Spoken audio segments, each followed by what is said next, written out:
Berlín, 17 de junio, f.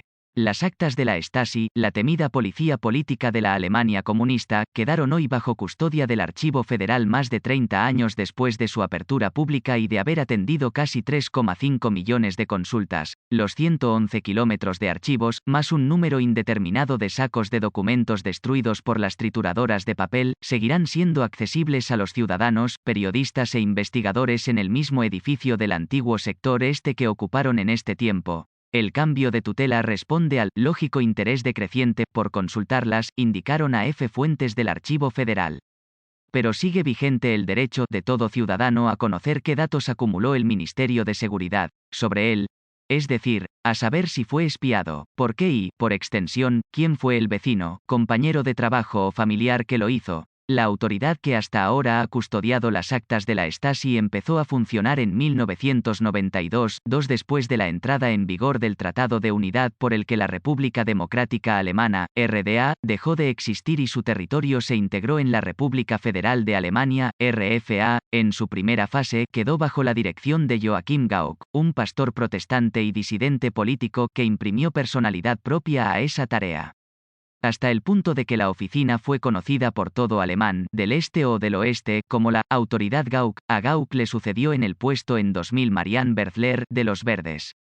Pero para muchos alemanes su departamento siguió siendo la Autoridad Gauck. Al exdisidente, por su parte, también se le ha seguido reconociendo por esa antigua función de custodio de esas actas, inclusive en el periodo en que ocupó la presidencia del país de 2012 a 2017, primer cargo representativo del país. Su último director fue Roland Jahn, que asumió el puesto en 2011 y pasó este jueves formalmente a la jubilación. Los 111 kilómetros de actas es el material que la ciudadanía germano-oriental logró rescatar de la destrucción en la última fase de la RDA.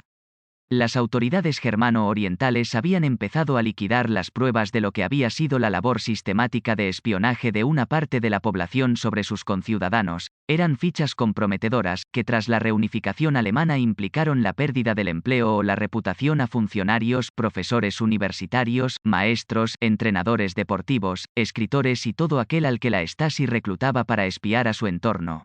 Se estima que, en los últimos tiempos de la RDA, la Stasi contaba con 91.000 funcionarios y más de 189.000 confidentes, los llamados Inoffiziell Mitarbeiter, quienes voluntariamente o bajo presión facilitaban a las autoridades información sobre sus sujetos espiados. El Parlamento Federal aprobó su apertura en 1991.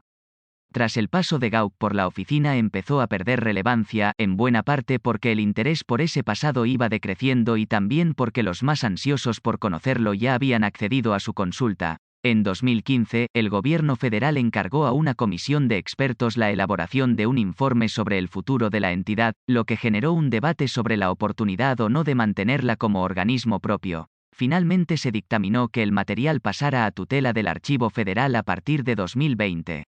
La ejecución de esa medida se ha demorado algo, en medio de la ralentización de la vida administrativa por la pandemia. Finalmente se ha hecho efectiva este 17 de junio.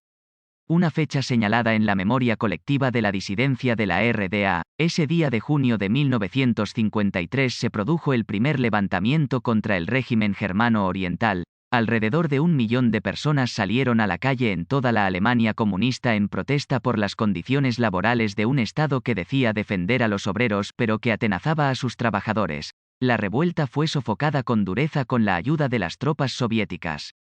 Hubo unos 50 muertos y unas 15.000 detenciones que derivaron en 1.500 condenas, incluidas 20 penas de muerte. Agencia F.